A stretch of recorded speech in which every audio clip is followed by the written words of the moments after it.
Alrighty, Lumberjacks, welcome back. And as you can see, we are looking at something very special today. It should be pretty exciting to go over. So, the concept of yarders is not a new concept. Lots of people have been asking for it. Lots of people have been emailing forever about it. And I've been working on it, playing with it, doing concepts, and this is kind of a prototype. So what you're seeing today, very much prototype, may change before release, things might alter, whatever. But it's kind of a slightly working variation of what a yarder should be, and that's the important part. So, slogan to throw out here, disclaimer, sorry, to throw out here. Eltec does not make this yarder. This is not a copy of a real-life yarder in reality.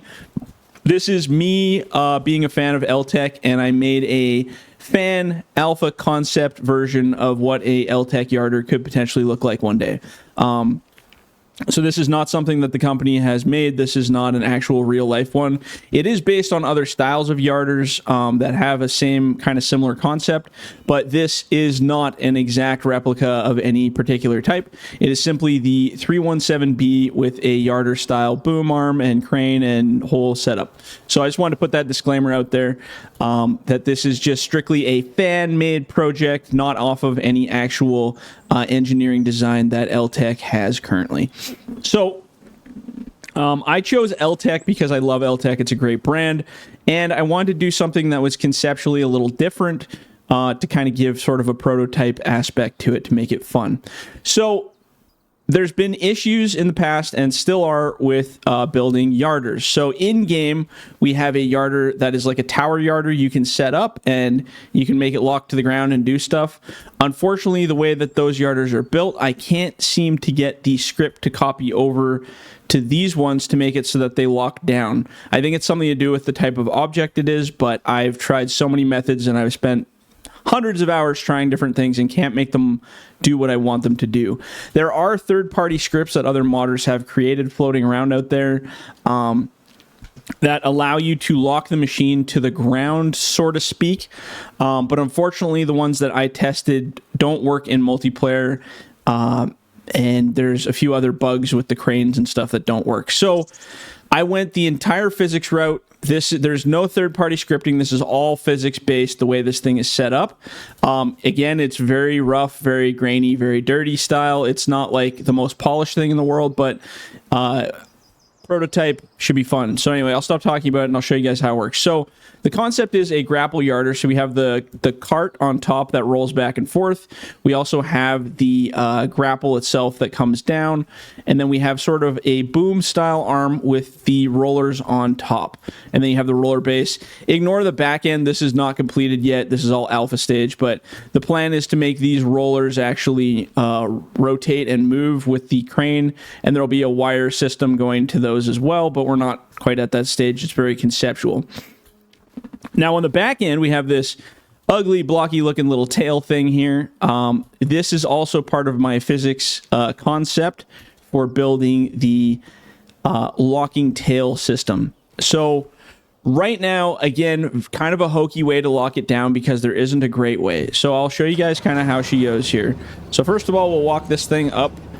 We got a bunch of wood laying down on this hill. This is just from a single player game that I have going right now. So we're just going to drive this thing up the hill. Again, we have kind of that weird tail that sticks out, and I'll show you what that's all about here in a minute. So right now, the problem I face, and we're going to review this because I want you guys to see what kind of stuff I'm running into that's an issue. So the problem I'm facing right now, let's point this towards the wood. If I wanted to send this car out there, so I can send this out there towards it, as I get further away from the machine, the weight of that boom as it gets further puts a lot of strain on this machine. So if I raise the boom and lower the boom, you see how much flex we have, and we're not even that far out there yet.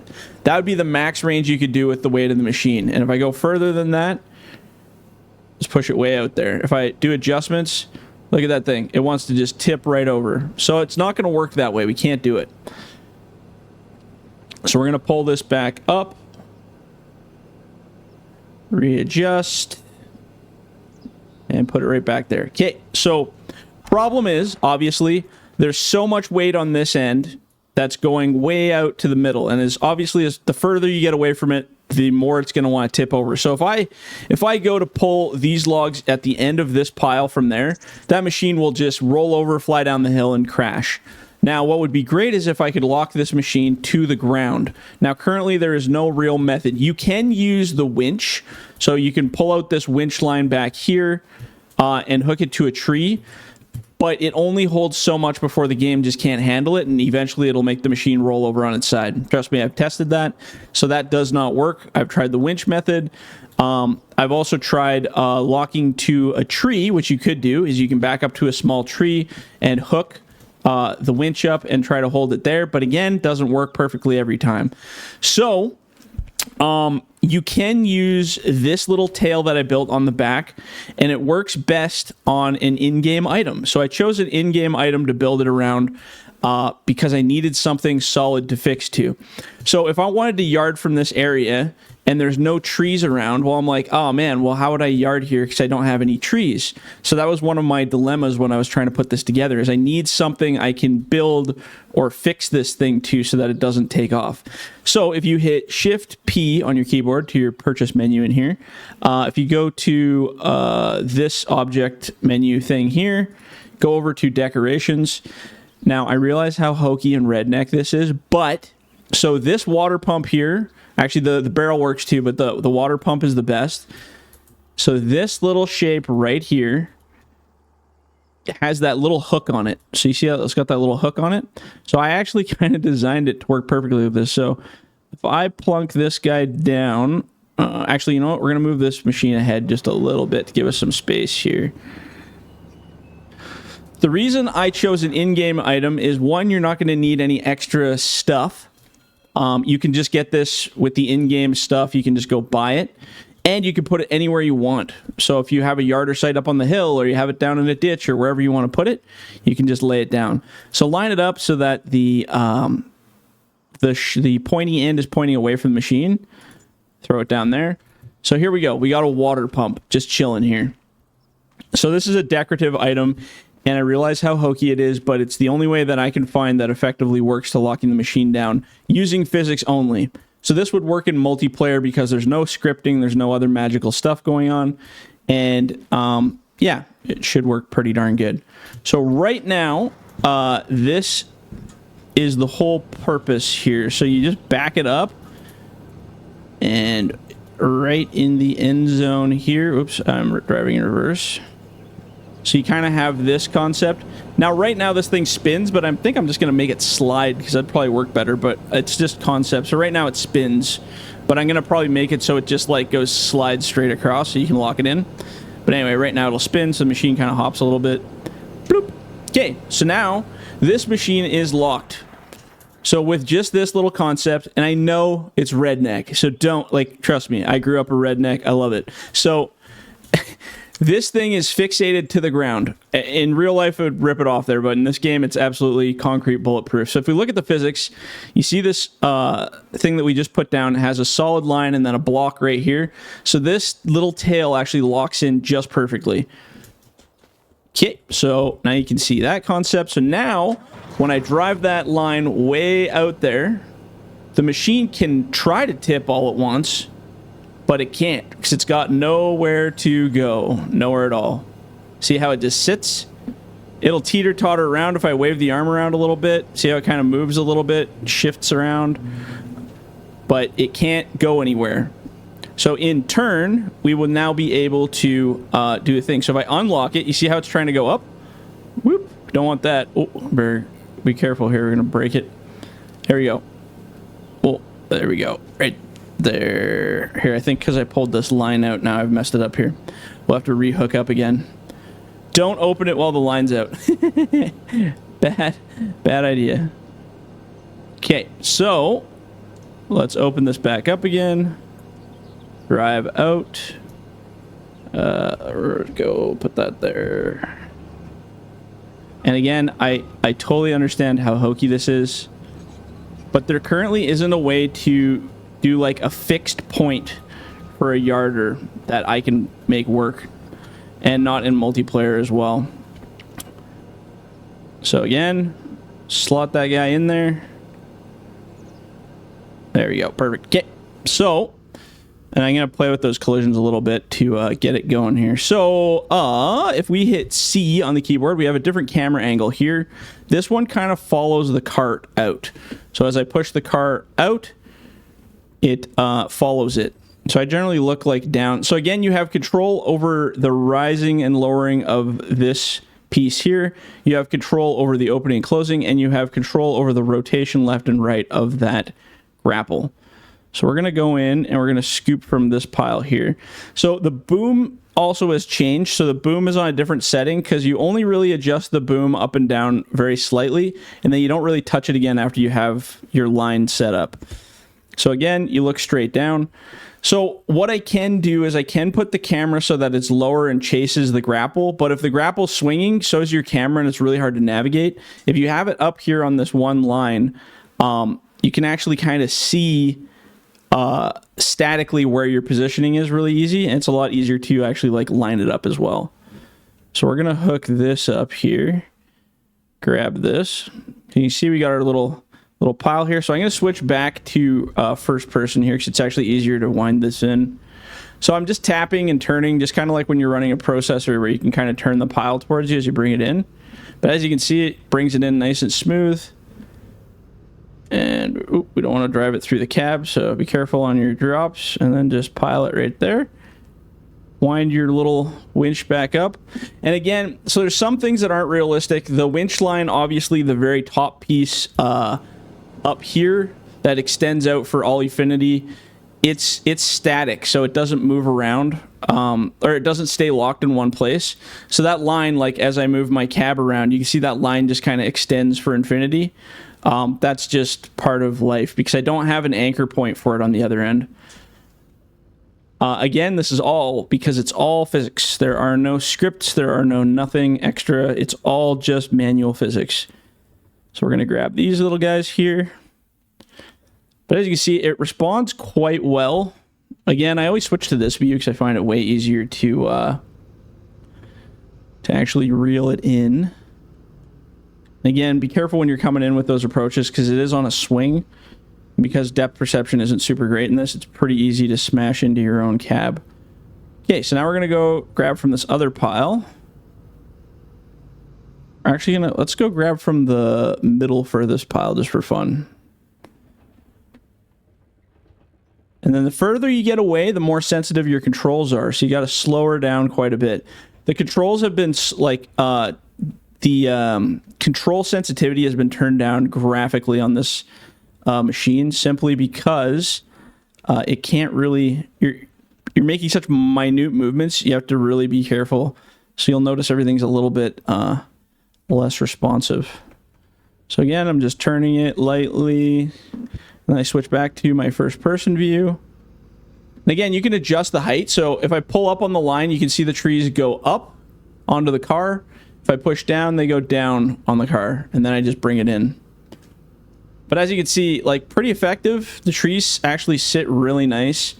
And I mean, I'm motoring through the trees pretty good here. I mean, I'm going slow on purpose for this video, but if you guys want to go nuts, you absolutely can. And I mean, you could dump them here, or if I wanted to, I could swing a little bit more to the left and right.